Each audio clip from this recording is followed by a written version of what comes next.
Merci Loul, merci de ton invitation, merci de m'avoir sollicité.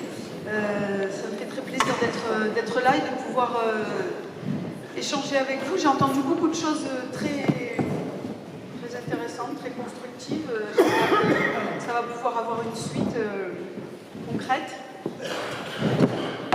Agir Céramique, c'est une toute petite structure, c'est une petite école de formation professionnelle. Et effectivement, ça fait une quarantaine d'années que nous existons. Elle a été créée par mon papa, Christian Poissieux. Il a commencé, j'étais encore un enfant, donc il était tout seul et j'ai commencé à travailler avec lui. On a travaillé ensemble pendant une bonne quinzaine d'années, que ce soit sur le plan de la formation ou sur le plan de la fabrication, puisque, comme Odile, je suis céramiste pleinement tout autant qu'enseignante, et je pense que c'est quelque chose d'indispensable pour un enseignant. Tous les enseignants qui viennent chez nous sont des professionnels, sont des gens qui sont actifs dans leur métier, que ce soit de céramiste ou de peintre ou quoi que ce soit. Je pense que c'est très important, incontournable. Les personnes qui viennent chez nous recherchent une formation professionnelle complète. On a pendant longtemps fait une formation qui durait sur 2 ans. Actuellement, j'ai beaucoup de travail dans ma fabrication personnelle et en parallèle de cela, les besoins en matière de formation évoluent. Donc actuellement, la formation que nous proposons, elle dure, le module de base dure 4 mois et demi. C'est très compact, c'est très ramassé. Ça s'adresse à des personnes qui sont extrêmement motivées, qui viennent chercher de la technique, mais pas uniquement de la technique, également tout un aspect culturel et aussi d'aller vers une invention. Alors on reçoit des élèves qui viennent un peu des 4 coins du monde, c'est toujours des personnes qui sont sélectionnées. Bon, quand on a des élèves comme l'année dernière qui viennent de l'autre bout du monde, on avait une élève qui venait de Malaisie par exemple, on ne fait pas un entretien pour sélectionner, donc on fait ça à distance, mais on fait toujours une sélection, ce qui est effectivement très confortable, et c'est un grand privilège de pouvoir travailler avec des personnes qui sont très motivées, sinon ça ne fonctionnerait pas. Le projet de ces personnes s'organise souvent autour d'une recherche, d'un projet créatif, de pouvoir, évidemment, ils ont tous envie de devenir des grands créateurs, même s'il y a beaucoup de modestie chez ces gens-là. Alors, moi je reste convaincue que l'apprentissage du tournage passe aussi par, pas seulement, mais aussi par l'apprentissage notamment du tournage en série. J'ai longtemps préparé des élèves au CAP, et je pense que c'est un excellent exercice pour l'apprentissage, pour la ligne aussi, pour la forme, hein, pour l'apprentissage de la forme, s'approprier des lignes. Je pense qu'un céramiste complet doit avoir un minimum de rudiments, on va dire, en matière de tournage série. Même s'il ne le pratique pas d'ailleurs, mais au moins avoir appris. Néanmoins, chez nous, cet apprentissage du tournage série, bon, je parle de ça, pourquoi? Parce qu'on on a vu des fabrications industrielles, etc. Je vous parlerai un peu tout à l'heure de ma vision de la chose. On est un peu en position de rivaliser finalement avec des machines, donc où est-ce qu'on va se placer dans ce contexte? Ce qui nous semble important, c'est tout d'abord d'acquérir une technique, d'acquérir l'ouverture, la possibilité d'inventer des formes, et l'apprentissage de la série vient après. L'apprentissage de la série et la pratique de la série ne devient intéressante, à mon avis, que si on fabrique des formes qui nous plaisent, qu'on aime, qu'on les ait dessinés ou pas d'ailleurs, hein, mais qu'on s'approprie. Sinon, ça devient justement rivaliser avec une machine et quelque chose de mécanique.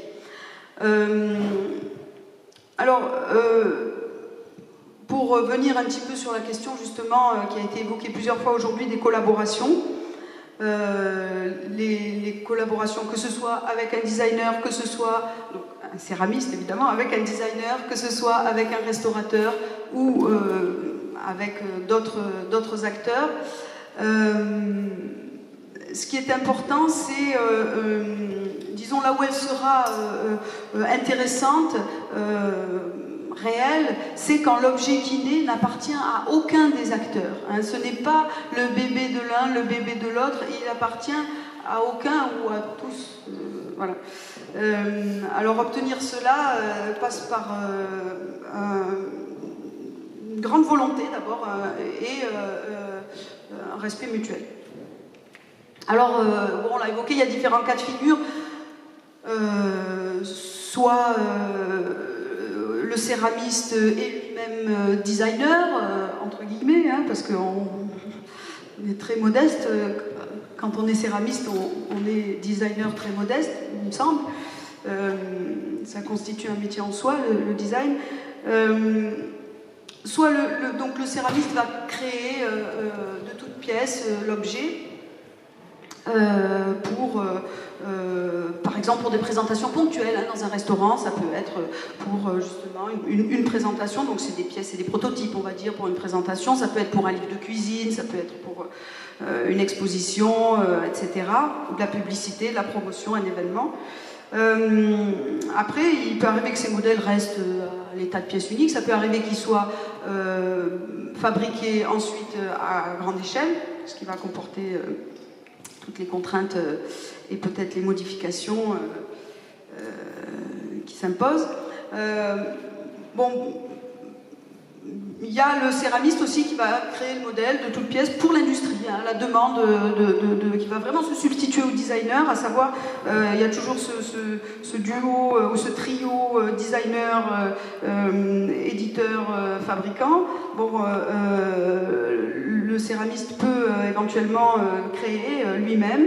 Je parle de ça parce que j'ai un élève qui a fait ça, qui s'appelle Grégoire Scalabre, qui a d'ailleurs fait un parcours assez exceptionnel, qui a même créé une école à Paris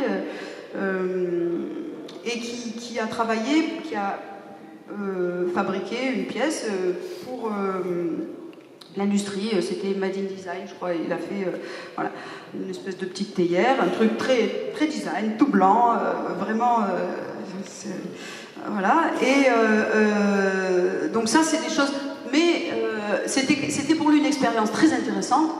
Mais c'est pas ça qui fait bouillir la marmite. Faut pas rêver, parce que les éditions ne sont pas suffisantes et les royalties ne sont pas suffisantes pour faire vivre un céramiste. Donc voilà des ouvertures, mais qui vont, comme disait Monsieur Galtier, qui vont être intéressantes parce qu'elles vont porter vers d'autres choses. C'est-à-dire, c'est aussi une médiatisation, etc. Donc pourquoi pas. Bon, moi je me suis trouvée en situation personnellement des fois d'avoir des demandes de designers qui voudraient finalement avoir une petite main qui fabrique leur objet, parce que fatalement un designer, vous l'avez dit tout à l'heure madame, un designer travaille avec beaucoup de matières différentes et ne peut pas lui-même réaliser et être compétent pour réaliser même un prototype dans toutes les matières. Donc on se trouve parfois dans cette situation. Bon, j'ai remarqué que maintenant, les imprimantes 3D font très bien ce travail-là. Et je trouve que c'est pas plus mal finalement, parce que si c'est uniquement pour fabriquer un prototype qui ensuite va être édité, c'est pas forcément... c'est pas forcément... Enfin, personnellement, mais je pense que certains partageront mon sentiment. En tout cas, moi, personnellement, c'est pas quelque chose qui m'intéresse. C'est pas quelque chose de voilà. Et après, il y a le cas de figure designer, la triangulaire, hein, designer, restaurateur, céramiste. Bon, ça peut être vraiment très riche, ça peut être formidable. C'est pas facile, parce que plus on est nombreux, plus c'est difficile de collaborer et de s'entendre sur tous les plans de la création, de la fabrication, etc. Mais ça peut être très intéressant. Alors, ce qui va se passer parfois, on en a parlé, c'est que le céramiste va se trouver en concurrence avec des procédés industriels qui sont bien plus efficaces en matière de rendement, ça coûte moins cher et on est sûr que toutes les pièces sont identiques, il n'y a pas de défaut, il n'y a pas de... Bien que j'ai touché un petit peu les bords d'assiette, là, j'ai trouvé finalement... Mais j'ai pas trouvé les 3 points, hein, quand même, c'est assez fort. Enfin, on rivalisera jamais, nous artisans, avec une production, c'est pas le but, hein, c'est pas... Oui, mais ça paraît évident de le dire comme ça, mais on se retrouve parfois, enfin, moi je vous parle de, pas forcément mon expérience personnelle, mais des collègues qui se sont retrouvés dans ces situations-là, où, des jeunes céramistes justement, qui s'installent et qui vont... Ah ben oui, il faut répondre à la commande, donc on baisse les prix, on fait de la cavalerie, quoi. Moi j'appelle ça du bas de gamme, et on se fatigue, on se crève. Bon d'accord, à la fin de la commande, on a un petit peu gagné d'argent, mais c'est pas possible de fonctionner comme ça, ça ne fonctionne pas. Je pense qu'il faut l'envisager sous un angle différent, et c'est comme ça que je l'envisage dans l'enseignement que je diffuse à mes élèves.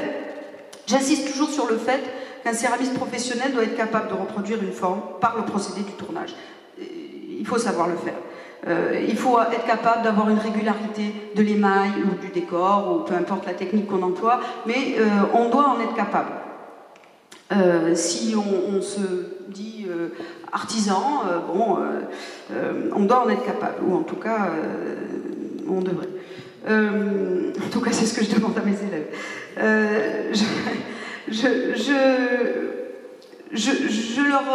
Moi, je leur fais faire des exercices dans ce sens, justement, où il faut arriver à un résultat. Ça veut dire quoi? Ça veut dire travailler en sécurité. Travailler en sécurité, ne pas prendre de risques, pas de risques techniques. Ne pas pousser les limites. C'est une façon de procéder, une façon de travailler. Les pièces, et ça c'est un autre aspect du métier, les pièces exceptionnelles naissent dans le danger de l'échec. Il y aura toujours ce danger pour faire des pièces exceptionnelles.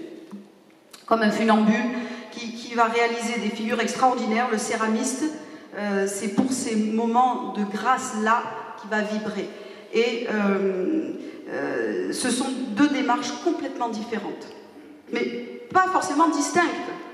C'est-à-dire qu'elles vont s'interpénétrer. Le même céramiste, dans la même journée, parfois, va travailler dans ces 2 types de démarches. L'une va servir l'autre, vice-versa.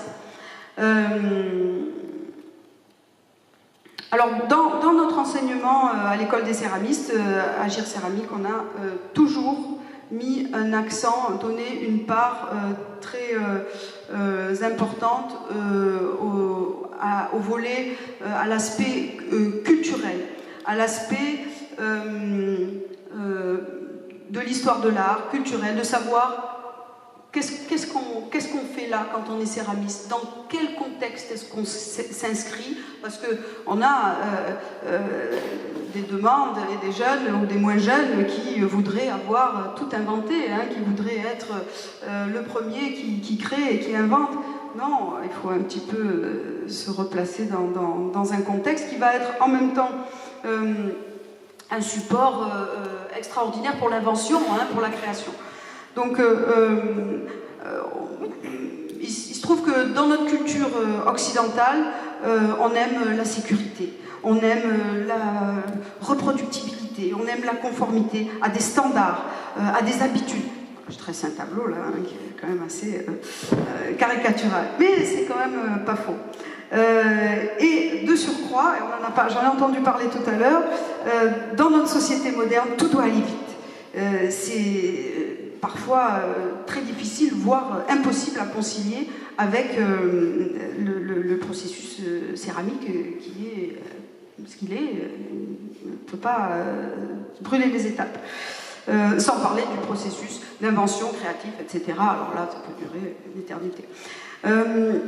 La mise au point d'un émail, ça peut être très long. Hein, mais il faut savoir que dans l'industrie, ils ne sont pas forcément plus rapides. Hein. Moi, j'ai entendu parler avec je travaillais avec un designer qui me disait, mais tu sais, tu as été quand même assez rapide sur cette pièce-là, parce que dans l'industrie, j'avais travaillé avec une entreprise, une grosse entreprise industrielle, qui ont mis plus d'1 an pour mettre au point un receveur de douche. Et oui, pourquoi? Parce que c'est compliqué la céramique, même dans l'industrie. Et il a fallu, pour des questions de retrait, etc. Bon, ce receveur de douche, bon, c'est un exemple. Donc, n'ayons pas non plus trop honte de ça. Souvent, nous autres céramistes nous trouvons en situation de répondre à des challenges assez importants, immenses, et nous sommes les seuls à en avoir conscience. Et on y arrive, hein, on réussit, mais certainement que certains d'entre vous ont vécu ça, hein, où, bon, on est content, on a réussi, mais le client, le commanditaire en face est content, mais il ne mesure pas tout le défi qui a été relevé. Alors, puisqu'on parle de culture et d'histoire, on peut peut-être rappeler que le berceau de l'excellence de l'art céramique, on a entendu parler beaucoup de l'Asie, hein, de l'Extrême-Orient, ben on va y retourner.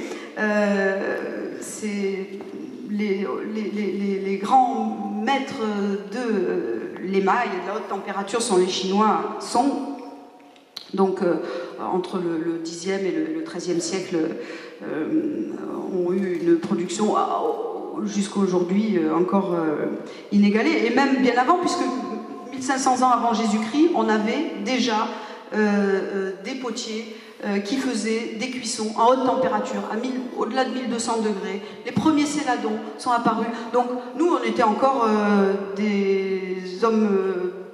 on était des hommes préhistoriques, hein, on était au néolithique, donc il faut mesurer. Moins 1500 ans, c'est énorme. Donc, on ne va pas faire un cours d'histoire, mais de la Chine est la cérémonie du thé. On l'attribue souvent au Japon, mais c'est en Chine qu'elle a son berceau, et les Japonais ont ensuite bénéficié de ça, ont récupéré ça, mais beaucoup plus tard. Voilà, alors cette cérémonie du thé, bon, on connaît, hein, tout le monde connaît la cérémonie du thé comme ça parce qu'on en a entendu parler. On ne va pas ici s'étendre là-dessus non plus, mais notamment dans la cérémonie du thé, ce sont notamment les objets céramiques, et notamment le chawan, hein, le bol, qui est acteur de l'éveil des sens, au même titre que le thé, qui s'adresse au goût. Et puis la peinture, la poésie, la calligraphie, qui s'adresse à l'esprit, convergent pour une complétude de l'âme. En toute simplicité, hein, c'est vraiment des choses, bon, ça reprend un peu des choses dont on a parlé aujourd'hui, mais en d'autres termes. Pour les maîtres de thé et les céramistes qui y participent avec leurs objets, la quête est tant esthétique que fonctionnelle, technique, que spirituelle. Alors il y a une phrase qu'on peut citer, c'est « l'art est ce que tu ressens à l'intérieur ». Alors c'est à méditer pour justement cet assemblage entre plusieurs arts pour donner du bonheur, du plaisir, hein, et pas seulement quelque chose de fonctionnel. Art is what you feel inside. Yishu, shi, ni, neishin, deganshu. Alors qu'est-ce qu'on fait de tout ça dans notre contexte occidental? Qu'est-ce qu'on fait pour concilier les standards, ces besoins dont je vous ai parlé, et la beauté libre? Est-ce que c'est pas notre rôle à nous créateurs réunis, qui sommes là pour essayer de collaborer, céramistes, chefs, designers, etc.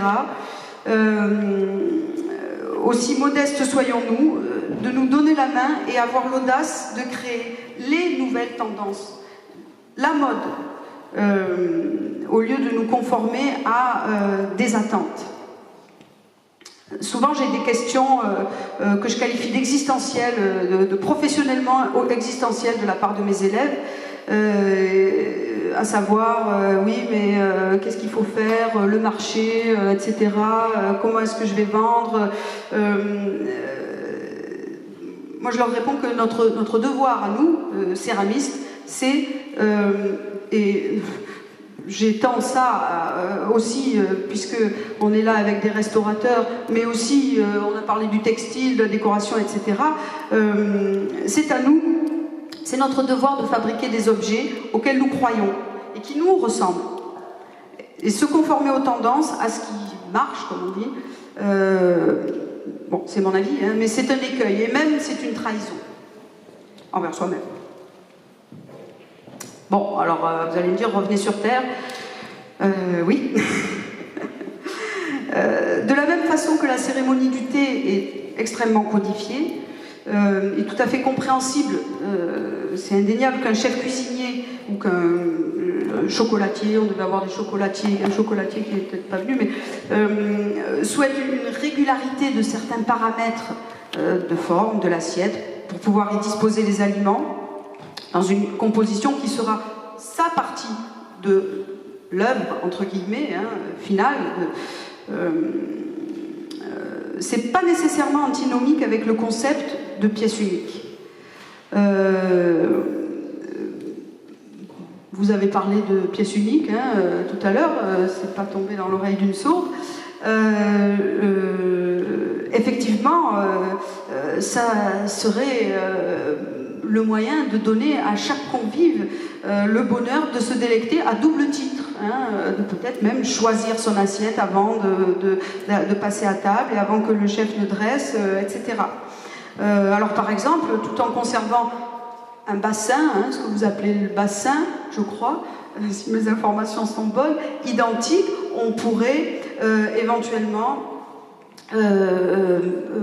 travailler sur différentes textures, différentes couleurs, différentes matières, mais aussi sur la forme du marli, de l'aile, de la bordure, etc. Alors, la modeste, mais quand même qui commence à devenir de plus en plus importante expérience que j'ai des collaborations, quelles qu'elles soient,